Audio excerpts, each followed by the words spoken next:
Hello everyone, today in this quick tutorial I'll be showing you how we can easily set a charging limit to your iPhone. So what this does is it will set a limit to which the battery will be charged.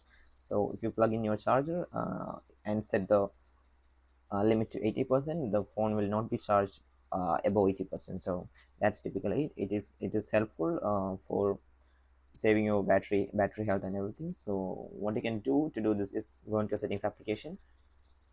Once you're in here, scroll down and you can find the option battery.